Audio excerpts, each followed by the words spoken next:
अजामल पापी जग जाने निमख माहे निस्तारा।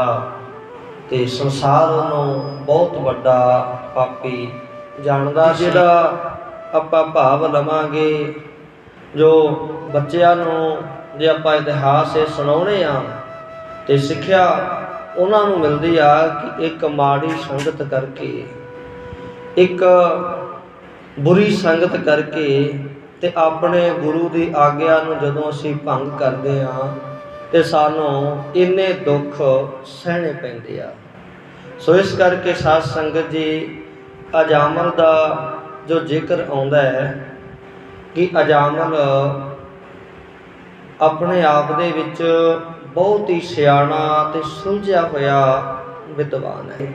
पहले पहले उहदा उच्च जीवन होया सी, पर ये पापी किवें बन गया? क्योंकि एक प्राणी आ पुन्नी ते एक है पापी। तां जे कोई पुण्य करदा है उहनूं पुन्नी कहा जांदा है, कोई भगती करदा है उहनूं भगत कहा जांदा है, सेवा करदा है उहनूं सेवादार कहा जांदा है, कोई बंदा पाप करदा है उहनूं पापी पुरुष कहा जांदा है। जेकर अजामल जिहड़ा है इहदे आपां जीवन वल देखीए तां इसदे जीवन विच बहुत उतार चढ़ाव आए ने। बड़ा सुख भी इहने माणिया ते बड़ा दुख भी अजामल नूं झलना पिया। इहदे घर च गरीबी भी बहुत आई ते अमीरी दे बड़े शौक इसने देखे आ। पर साध संगत उहदा पछां वाला जीवन देखदे हां, उहदा जिहड़ा पिता है उहदा दरबार दे विच बहुत वड्डा सत्कार है। उहदा पिता राजे दे कोल एक राज पंडित है, राज पुरोहित है ते नाल नाल इन्नी वो अकल वाला सी, इन्ने ज्ञान वाला सी, इन्ना समझिया होया सी कि उस राजे दा वजीर भी आ। जदों भी कोई काम कार करना हुंदा राजा जिथे होर वजीरां दी सलाह लैंदा सी, उन्हां वजीरां दे विचों एक अजामल दा पिता सी जो उह तों सलाह लैंदा, जो भी वो सलाह दे दिंदा ਉਹ ਕੰਮ ਉਹਦਾ पूरा हो जाता सी। इन्हां राजे नूं भावना सरधा कह लो एक विश्वास बनया होया सी। उन्हां दे घर ये अजामल दा जन्म होया ते अजामल दी जिहड़ी उम्र है जदों 5 साल दी हुंदी आ, 5 साल तक अपने घर दे विच खूब बच्चिआं दी तरह खेडे सुख माणे।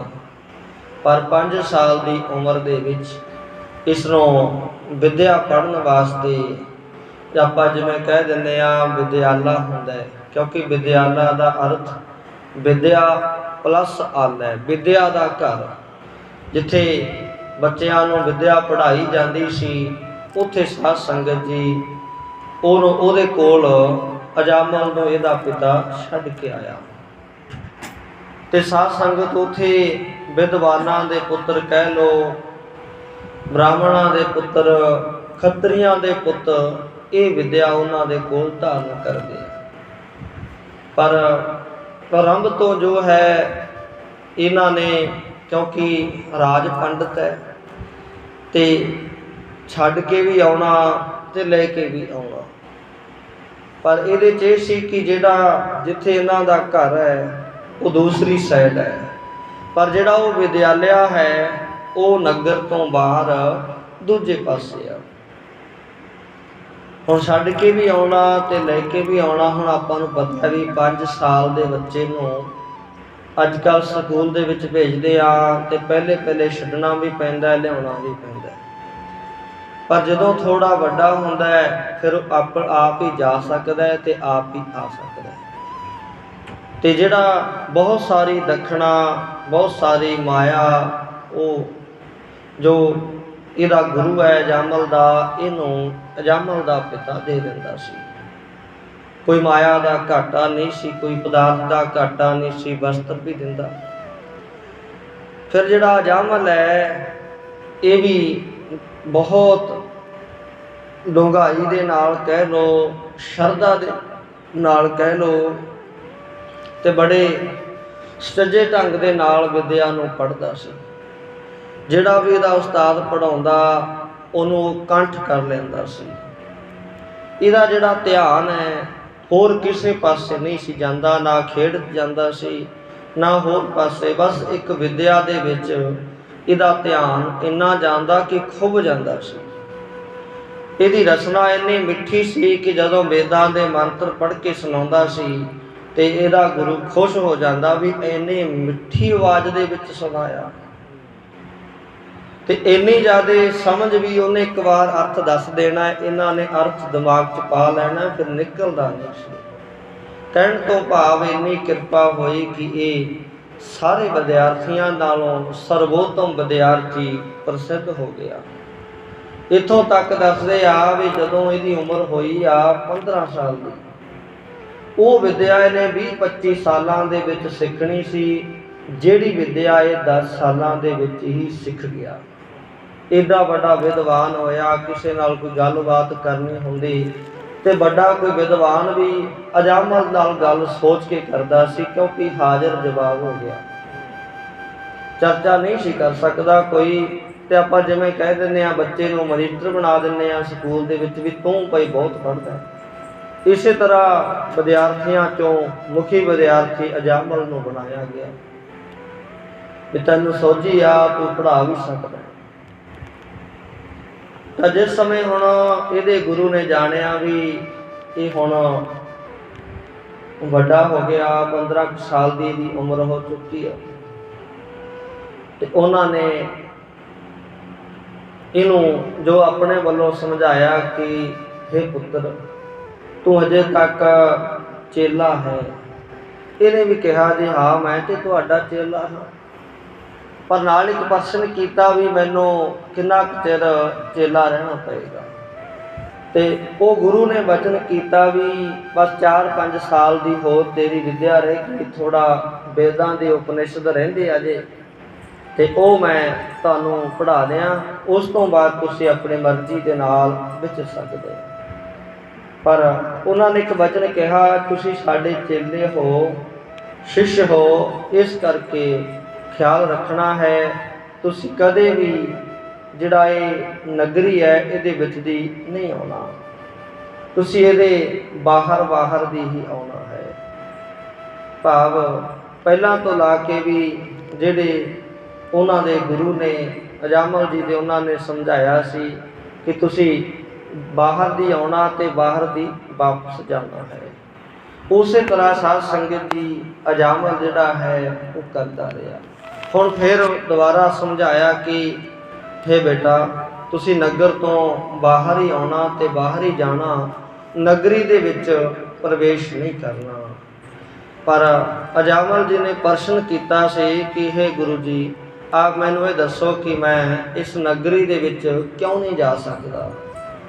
ਤੇ ਗੁਰੂ ਨੇ ਕਿਹਾ ਸੀ ਕਿਉਂ ਨਹੀਂ ਜਾ ਸਕਦਾ, ਇਹਦੀ ਕੋਈ ਸਮਾਪਤੀ ਨਹੀਂ ਹੁੰਦੀ। ਉਹਨਾਂ ਨੇ ਸਮਝਾਤਾ ਵੀ ਤੈਨੂੰ ਇਹ ਹੁਕਮ ਹੈ, ਤੇਰਾ ਇਹ ਕਰਮ ਹੈ, ਤੂੰ ਬਾਹਰ ਦੀ ਆਉਣਾ ਤੇ ਬਾਹਰ ਦੀ ਜਾਣਾ। ਤੇ ਸਾਧ ਸੰਗਤ ਅਜਾਮਲ ਨੇ ਵੀ ਇਸ ਗੱਲ ਨੂੰ ਪ੍ਰਵਾਨ ਕਰ ਲਿਆ ਵੀ ਗੁਰੂ ਦਾ ਹੁਕਮ ਹੈ, ਮੈਂ ਇਹਨੂੰ ਭੰਗ ਨਹੀਂ ਕਰਾਂਗਾ। ਸੋ ਸਾਧ ਸੰਗਤ ਜੀ ਅਜਾਮਲ ਜਿਹੜਾ ਹੈ ਉਸੇ ਤਰ੍ਹਾਂ ਆਪਣੀ ਲਗਨ ਦੇ ਨਾਲ ਵਿਦਿਆ ਪੜ੍ਹਨ ਆਉਂਦਾ ਹੈ, ਵਿਦਿਆ ਪੜ੍ਹਨ ਜਾਂਦਾ ਹੈ।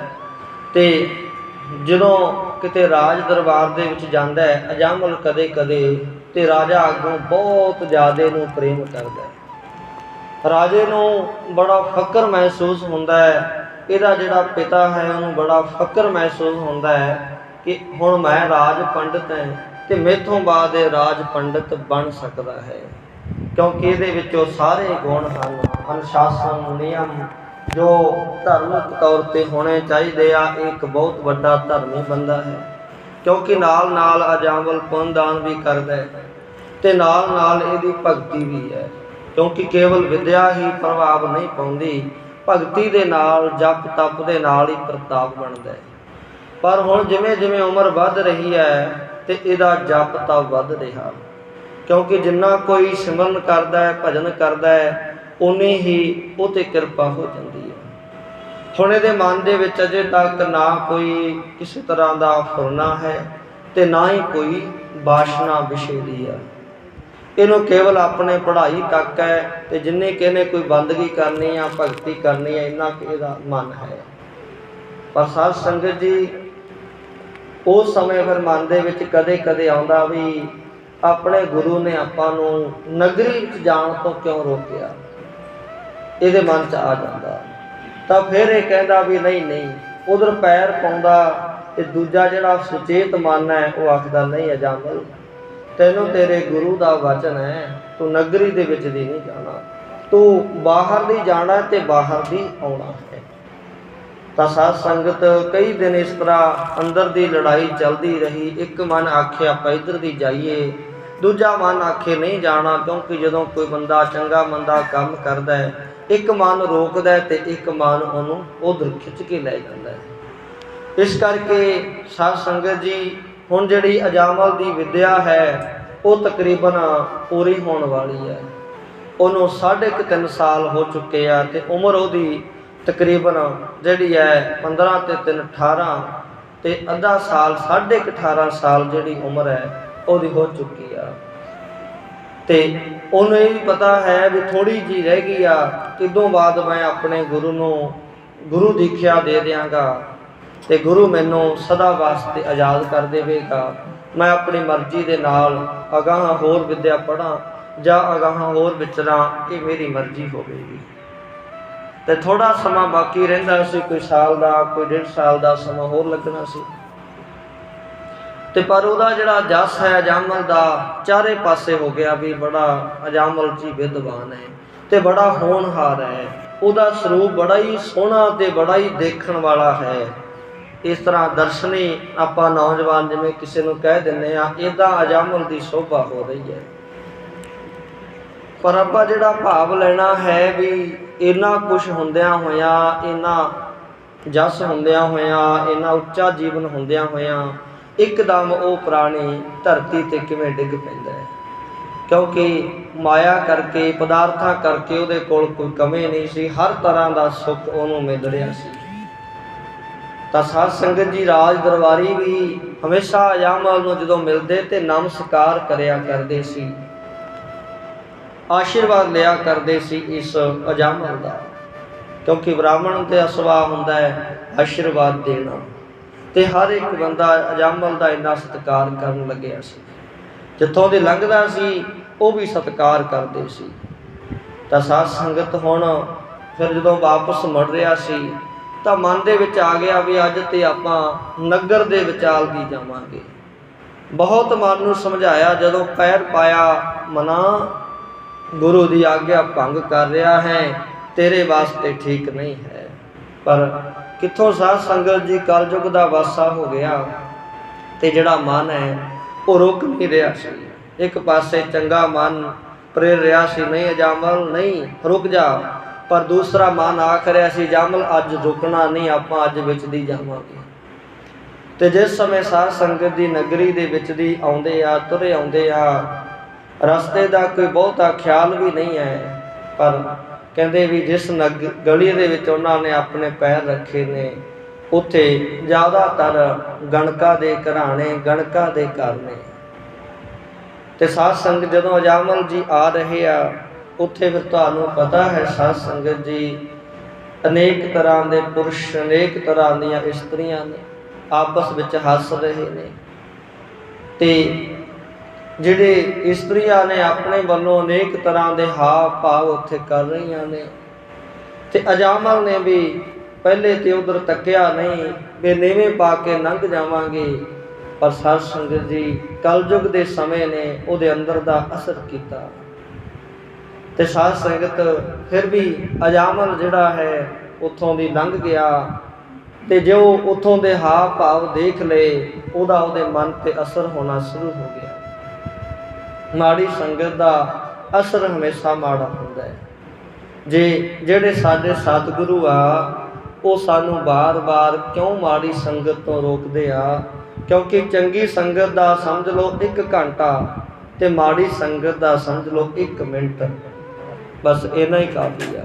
ਕਿਸੇ ਨੂੰ ਬੈਠ ਕੇ ਸਮਝਾਈ ਜਾਈਏ, ਮਹੀਨਾ ਸਮਝਾਈ ਜਾਈਏ, ਪਰ ਕਿਸੇ ਨੂੰ ਕਹਿੰਦੇ ਇੱਕ ਦਿਨ ਮਾੜੀ ਸੰਗਤ ਹੋ ਜੇ ਨਾ, ਉਹ ਸਾਰਾ ਹੀ ਐਵੇਂ ਕਰ ਦਿੰਦਾ ਹੈ। ਇਸੇ ਕਰਕੇ ਸਾਧ ਸੰਗਤ ਅਜਾਮਲ ਨੇ ਫਿਰ ਉੱਥੋਂ ਦੀ ਲੰਘਣਾ ਕੀਤਾ। ਤੇ ਫਿਰ ਜਦੋਂ ਦੁਬਾਰਾ ਅਗਲੇ ਦਿਨ ਆਉਣਾ ਸੀ, ਅਜਾਮਲ ਦੇ ਮਨ ਦੇ ਵਿੱਚ ਇਹ ਜੰਗ ਸ਼ੁਰੂ ਹੋ ਚੁੱਕੀ ਆ, ਆਪਾਂ ਬਾਹਰ ਦੀ ਜਾਵਾਂਗੇ। ਪਰ ਦੂਜਾ ਮਨ ਆਖਦਾ ਨਹੀਂ, ਅੰਦਰ ਦੀ ਜਾਵਾਂਗੇ।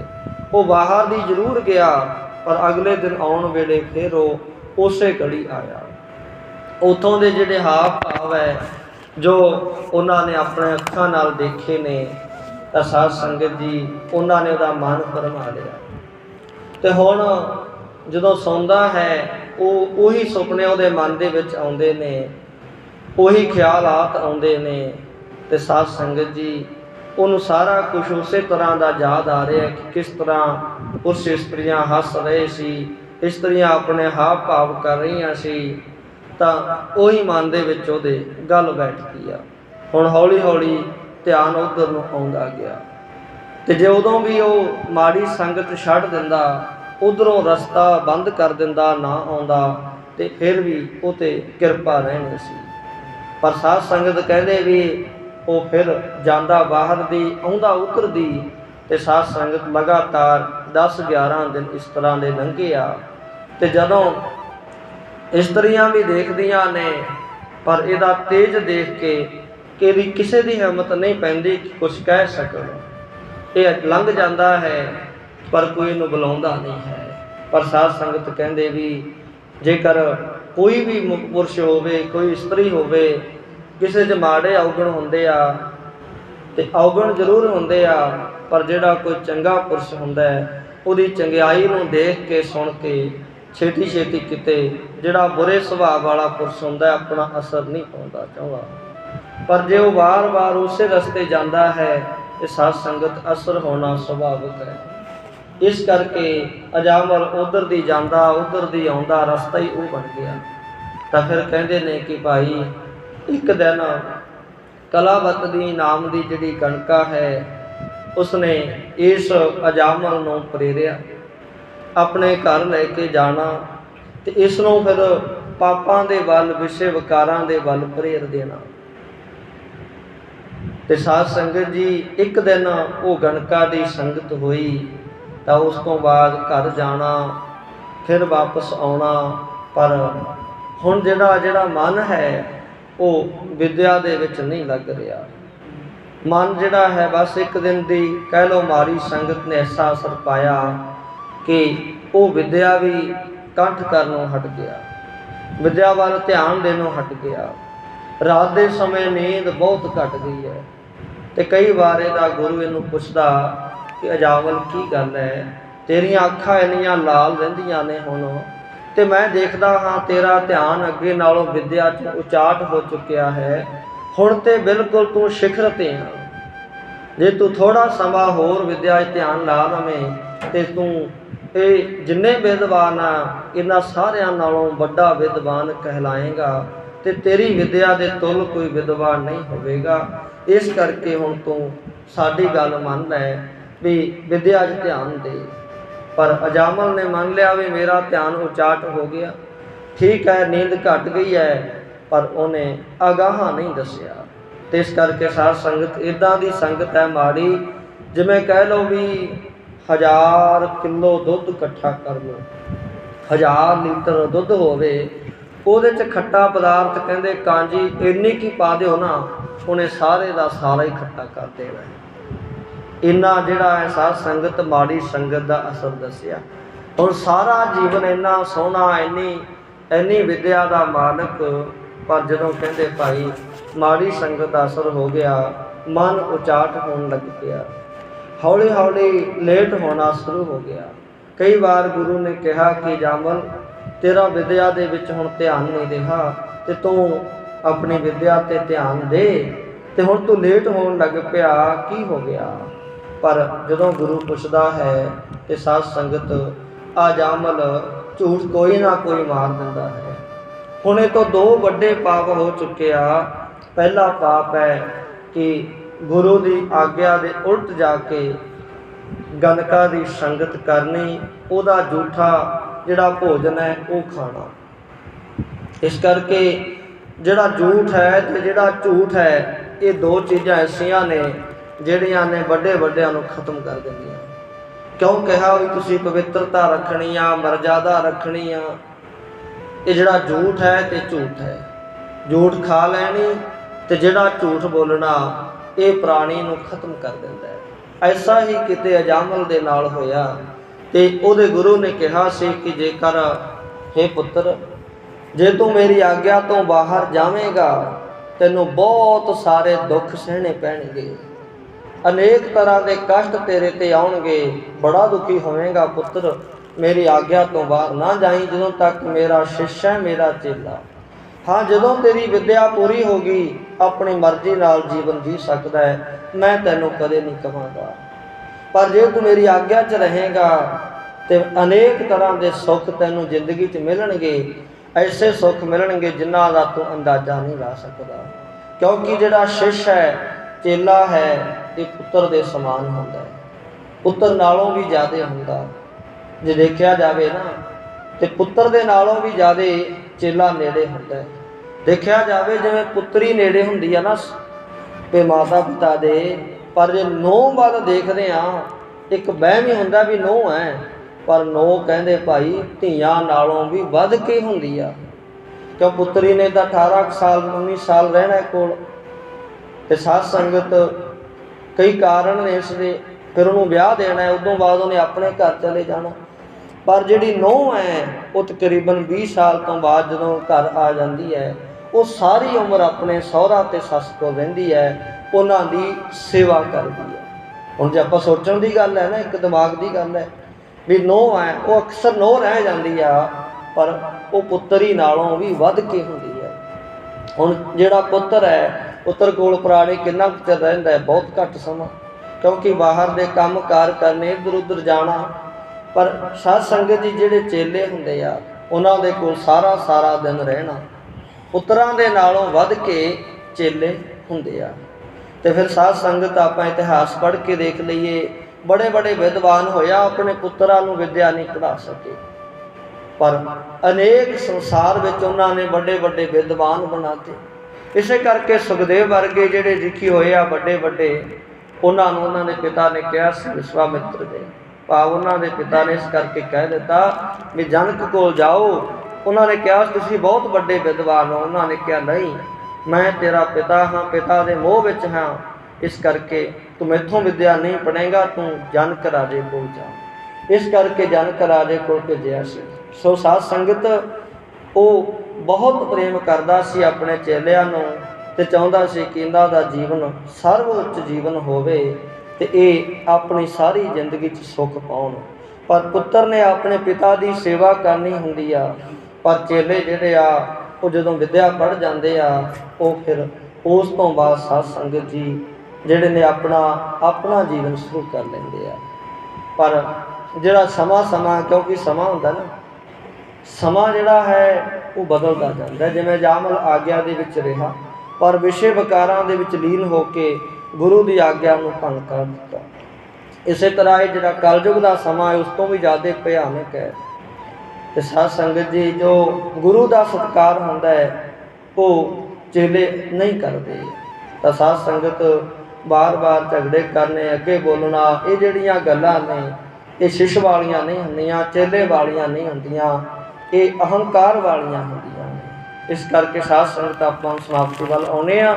ਸੋ ਆਪਾਂ ਇਹ ਤੋਂ ਭਾਵ ਲੈਣਾ ਵੀ ਜਦੋਂ ਕੋਈ ਬੰਦਾ ਆਪਣੇ ਵੱਡਿਆਂ ਦੀ ਗੱਲ ਨਹੀਂ ਮੰਨਦਾ, ਆਪਣੇ ਮਾਤਾ ਪਿਤਾ ਦੀ ਆਗਿਆ ਨਹੀਂ ਮੰਨਦਾ, ਵੱਡਿਆਂ ਦੀ ਗੱਲ ਨੂੰ ਟਾਲ ਕੇ ਆਪਣੀ ਮਨ ਮਰਜ਼ੀ ਕਰਨ ਲੱਗ ਜਾਂਦਾ ਹੈ, ਗੁਰੂ ਦੀ ਆਗਿਆ ਨੂੰ ਛੱਡ ਕੇ ਆਪਣੀ ਮਨ ਮਰਜ਼ੀ ਕਰਨ ਲੱਗ ਜਾਂਦਾ ਹੈ, ਉਦੋਂ ਉਹਦੇ ਕੀ ਦੁੱਖ ਆਉਂਦੇ ਆ, ਕੀ ਕਸ਼ਟ ਆਉਂਦੇ ਆ, ਉਹ ਆਪਾਂ ਇਸ ਅਜਾਮਲ ਦੇ ਜੀਵਨ 'ਚੋਂ ਪੜ੍ਹਾਂਗੇ। ਸੋ ਇਸ ਕਰਕੇ ਸਾਧ ਸੰਗਤ ਇੱਕ ਝੂਠ ਅਤੇ ਇੱਕ ਝੂਠ, ਅਜਾਮਲ ਕੋਲ ਦੋ ਚੀਜ਼ਾਂ ਆ ਗਈਆਂ ਨੇ। ਕਿਉਂਕਿ ਕਿੱਥੇ ਐਡਾ ਵਿਦਵਾਨ ਸੀ, ਕਿੱਥੇ ਇੰਨਾ ਪੜ੍ਹਿਆ ਹੋਇਆ ਸੀ, ਇਹਦੇ ਕੋਲ ਸੱਚ ਸੀ, ਪਰ ਇੱਕ ਤੇ ਝੂਠ ਬੋਲਣ ਲੱਗ ਪਿਆ ਆਪਣੇ ਗੁਰੂ ਨੂੰ, ਕਦੇ ਕੋਈ ਬਹਾਨਾ ਕਦੇ ਕੋਈ ਬਹਾਨਾ ਲਾਵੇ। ਇੱਕ ਉਹ ਗਣਕਾ ਕੋਲ ਜਾ ਕੇ ਜਿਹੜੀ ਝੂਠ ਖਾਂਦਾ ਹੈ, ਤੇ ਸਾਧ ਸੰਗਤ ਦੂਜਾ ਉਹਦਾ ਜਿਹੜਾ ਪਾਪ ਹੈ ਉਹ ਉਹਨੂੰ ਲੱਗ ਰਿਹਾ ਹੈ। ਇਸ ਕਰਕੇ ਅੱਗੇ ਫਿਰ ਜਿਸ ਤਰ੍ਹਾਂ ਦੇ ਪ੍ਰਸੰਗ ਆਉਣਗੇ ਆਪਾਂ ਉਹ ਅੱਗੇ ਕੱਲ ਦੇ ਸਮੇਂ ਫਿਰ ਗੁਰੂ ਦੀ ਕਿਰਪਾ ਨਾਲ ਵਿਚਾਰ ਕਰਾਂਗੇ, ਕਿਉਂਕਿ ਮਨ ਚਾਹੁੰਦਾ ਹੈ ਕੋਈ ਵੀ ਜਦੋਂ ਤੱਕ ਆਪਾਂ ਕਿਸੇ ਦਾ ਇਤਿਹਾਸ ਹੈ ਜੇ ਸ਼ੁਰੂ ਕਰਦੇ ਹਾਂ ਕਿ ਜੇਕਰ ਸਾਰਾ ਨਾ ਦੱਸਿਆ ਜਾਵੇ ਤਾਂ ਆਪਣੇ ਮਨ ਦੇ ਵਿੱਚ ਸਦੇ ਜੀ ਨਹੀਂ ਹੁੰਦੀ। ਜ਼ਰੂਰੀ ਹੈ ਕਿ ਆਪਾਂ ਉਹ ਸਾਰਾ ਜਿੰਨਾ ਗੁਰੂ ਕਿਰਪਾ ਨਾਲ ਵਿਚਾਰਿਆ ਜਾਵੇ ਉਹਨੂੰ ਵਿਚਾਰ ਕੇ ਸੰਗਤਾਂ ਵਿੱਚ ਦੱਸਿਆ ਜਾਵੇ ਤੇ ਸਮਝ ਆ ਸਕੇ ਬੱਚਿਆਂ ਨੂੰ ਵੀ ਇੱਕ ਗੁਰੂ ਦੀ ਆਗਿਆ, ਉਸਤਾਦ ਦੀ ਆਗਿਆ, ਉਹ ਚਾਹੇ ਅੱਜ ਕੱਲ੍ਹ ਦੇ ਮਾਸਟਰ ਨੇ ਜੇਕਰ ਸਕੂਲਾਂ 'ਚ ਪੜ੍ਹਾਉਂਦੇ ਆ ਉਹਨਾਂ ਦੀ ਵੀ ਆਗਿਆ ਨਹੀਂ ਮੰਨਦਾ ਜਿਹੜਾ ਬੱਚਾ, ਉਹ ਵੀ ਦੁਖੀ ਹੁੰਦਾ ਹੈ। ਉਸਤਾਦ ਉਸਤਾਦ ਹੁੰਦਾ ਹੈ, ਗੁਰੂ ਗੁਰੂ ਹੁੰਦਾ ਹੈ, ਚਾਹੇ ਸਕੂਲਾਂ ਦੇ ਨੇ ਤੇ ਚਾਹੇ ਸਾਧ ਸੰਗਤ ਧਾਰਮਿਕ ਗੁਰੂ ਸ਼੍ਰੀ ਗੁਰੂ ਗ੍ਰੰਥ ਸਾਹਿਬ ਸਤਿਗੁਰੂ ਮਹਾਰਾਜ ਸਾਨੂੰ ਸਿੱਖਿਆ ਦੇ ਰਹੇ ਆ, ਜੋ ਸਾਨੂੰ ਗਿਆਨ ਦੇ ਰਹੇ ਆ। ਜੇ ਆਪਾਂ ਉਹ 'ਤੇ ਚੱਲਾਂਗੇ ਤੇ ਸੁੱਖ ਪਾਵਾਂਗੇ, ਨਹੀਂ ਚੱਲਾਂਗੇ ਤੇ ਦੁੱਖ ਸਾਨੂੰ ਸਹਿਣੇ ਪੈਣਗੇ। ਸੋ ਇਸ ਕਰਕੇ ਆਪਾਂ ਜ਼ਰੂਰ ਗੁਰੂ ਕਿਰਪਾ ਨਾਲ ਇਸ 'ਤੇ ਵਿਚਾਰ ਕਰਾਂਗੇ। ਸੋ ਇੰਨਾ ਕਿ ਅੱਜ ਵਿਚਾਰਾਂਗੇ। ਅਜਾਮਲ ਕਉ ਅੰਤ ਕਾਲ ਮੈਂ ਨਾਰਾਇਣ ਸੁਧ ਆਈ, ਜਾਂ ਗਤ ਕੋ ਜੋਗੀਸੁਰ ਵਾਚਤ ਸੋ ਗਤ ਸਿਨ ਮੈਂ ਪਾਈ। ਬੜਾ ਵੱਡਾ ਜੀਵਨ ਦਾ ਪੈਂਡਾ ਹੈ ਕਿ ਅਜਾਮਲ ਨੂੰ ਭਾਈ ਅੰਤ ਸਮੇਂ ਨਾਰਾਇਣ ਪਰਮਾਤਮਾ ਦੀ ਸੁਧ ਆ ਗਈ ਤੇ ਜਿਸ ਅਵਸਥਾ ਨੂੰ ਜੋਗੀ ਜਨ ਚਾਹੁੰਦੇ ਆ, ਜੋਗੀਆਂ ਦੇ ਵੱਡੇ ਰਾਜੇ ਚਾਹੁੰਦੇ ਆ, ਉਹਨੇ ਗਤ ਖਿੰਤ ਪਾ ਲਈ। ਇਹ ਬੜਾ ਡੂੰਘਾ ਇਹਦਾ ਅਰਥ ਆਪਾਂ ਨੂੰ ਸਮਝ ਵਿੱਚ ਆਵੇਗਾ। ਇਸ ਕਰਕੇ ਆਪਾਂ ਇਹਨੂੰ ਸਮਝਣ ਦਾ ਯਤਨ ਕਰਾਂਗੇ। ਸੋ ਇੱਥੋਂ ਤੱਕ ਵਿਚਾਰ ਕਰਦਿਆਂ ਤੋਂ ਬੇਅੰਤ ਭੁੱਲਾਂ ਦੀ ਖਿਮਾ। ਸਮੂਹ ਸਾਧ ਸੰਗਤ ਤੇ ਸਤਿਗੁਰੂ ਮਹਾਰਾਜ ਬਖਸ਼ਣ ਯੋਗ ਨੇ। ਦਾਸ ਖਿਮਾ ਦਾ ਜਾਚਕ ਹੈ ਜੀ। ਅਜਾਮਲ ਕਉ ਅੰਤ ਕਾਲ ਮੈਂ ਨਾਰਾਇਣ ਸੁਧ ਆਈ, ਜਾਂ ਗਤ ਕਉ ਜੋਗੀਸੁਰ ਵਾਚਤ ਸੋ ਗਤ ਛਿਨ ਮਹਿ ਪਾਈ। ਵਾਹਿਗੁਰੂ ਜੀ ਕਾ ਖਾਲਸਾ, ਵਾਹਿਗੁਰੂ ਜੀ ਕੀ ਫਤਿਹ। ਵਾਹਿਗੁਰੂ ਵਾਹਿਗੁਰੂ।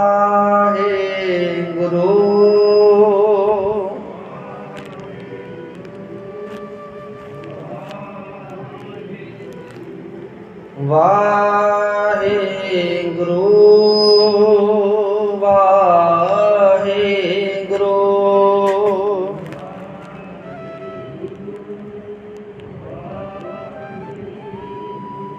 ਵਾਹਿਗੁਰੂ ਵਾਹਿਗੁਰੂ।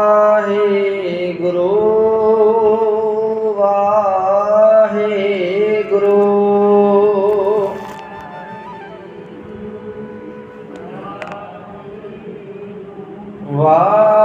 ਵਾਹਿਗੁਰੂ ਵਾਹਿਗੁਰੂ।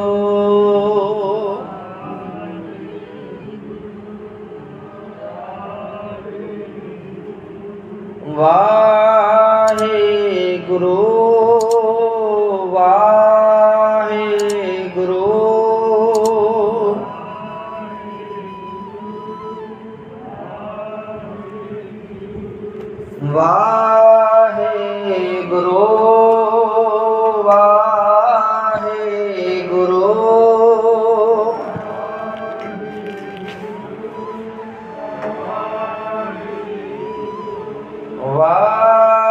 ਵਾਹਿਗੁਰੂ ਵਾਹਿਗੁਰੂ। ਵਾਹਿਗੁਰੂ ਵਾਹਿਗੁਰੂ। ਸਤਨਾਮ ਸ਼੍ਰੀ ਵਾਹਿਗੁਰੂ ਸਾਹਿਬ ਜੀ। ਰਾਮ ਕਲੀ ਮਹਲਾ ਤੀਜਾ। ਆਨੰਦ ਏਕ ਓੰਕਾਰ ਸਤਿਗੁਰ ਪ੍ਰਸਾਦ। ਆਨੰਦ ਪਾਇਆ ਮੇਰੀ ਮਾਏ, ਸਤਿਗੁਰੂ ਮੈਂ ਪਾਇਆ। ਸਤਿਗੁਰ ਤਾਂ ਪਾਇਆ ਸਹਿਜ ਸੇਤੀ, ਮਨ ਵਜੀਆਂ ਵਾਧਾਈਆਂ। ਰਾਗ ਰਤਨ ਪਰਵਾਰ ਭਰੀਆਂ, ਸ਼ਬਦ ਗਾਵਣਾਈਆਂ। ਸ਼ਬਦੋ ਤਾਂ ਗਾਵੋ ਹਰੀ ਕੇਰਾ, ਮਨ ਜਿਨੀ ਵਸਾਇਆ। ਕਹਿ ਨਾਨਕ ਆਨੰਦ ਹੋਆ, ਸਤਿਗੁਰੂ ਮੈਂ ਪਾਇਆ। ਏ ਮਨ ਮੇਰਿਆ ਤੂੰ ਸਦਾ ਰਹੋ ਹਰ ਨਾਮੇ, ਹਰ ਨਾਮ ਰਹੋ ਤੂੰ ਮਨ ਮੇਰੇ। ਦੁਖ ਸਭ ਵਿਸਾਰਨਾ, ਅੰਗੀਕਾਰਿਓ ਕਰੇ ਤੇਰਾ। ਕਾਰਜ ਸਭ ਸਵਾਰਨਾ, ਸਭਨਾ ਗੱਲਾਂ ਸਮਰੱਥ ਸੁਆਮੀ। ਸੋ ਕਮਨ ਹੋ ਵਿਸਾਰੇ, ਕਹਿ ਨਾਨਕ ਮਨ ਮੇਰੇ। ਸਦਾ ਰਹੂੰ ਹਰ ਨਾਲੇ, ਸਾਚੇ ਸਾਹਿਬਾ ਕਿਆ ਨਾਹੀ ਕਰਤੇ ਰਹਿ। ਕਰਤਾ ਤੇਰਾ ਸਭ ਕਿਛ ਹੈ, ਜਿਸ ਦੇਹ ਸੋ ਪਾਵੇ। ਸਦਾ ਸਿਫਤ ਸਲਾਹ ਤੇਰੇ, ਨਾਮ ਮਨ ਵਸਾਵੇ। ਨਾਮ ਜਿਨ ਕੈ ਮਨ ਵਸਿਆ, ਵਾਜੇ ਸ਼ਬਦ ਕਨੇਰੇ। ਕਹਿ ਨਾਨਕ ਸੱਚੇ ਸਾਹਿਬ ਕਿਆ ਨਾਹੀ ਕਰਤੇ ਰਹਿ। ਸਾਚਾ ਨਾਮ ਮੇਰਾ ਆਧਾਰੋ, ਸਾਚ ਨਾਮ ਆਧਾਰ ਮੇਰਾ। ਜਿਨ ਭੁੱਖਾਂ ਸਭ ਗਵਾਈਆਂ, ਕਰ ਸ਼ਾਂਤ ਸੁਖ ਮਨ ਆਏ ਵਸਿਆ। ਜਿਨ ਇੱਛਾ ਸਭ ਪੁਜਾਈਆਂ, ਸਦਾ ਕੁਰਬਾਨ ਕੀਤਾ ਗੁਰੂ ਬਿਟੋ। ਜਿਸ ਦੀਆਂ ਏ ਵਡਿਆਈਆ, ਕਹਿ ਨਾਨਕ ਸੁਣੋ ਸੰਤੋ। ਸ਼ਬਦ ਧਰੋ ਪਿਆਰੋ, ਸਾਚਾ ਨਾਮ ਮੇਰਾ ਆਧਾਰੋ। ਬਾਜੇ ਪੰਚ ਸ਼ਬਦ ਤਤਕਾਲ ਸੁਭਾਗੈ, ਘਰ ਸੁਭਾਗੈ ਸ਼ਬਦ ਵਾਜੇ।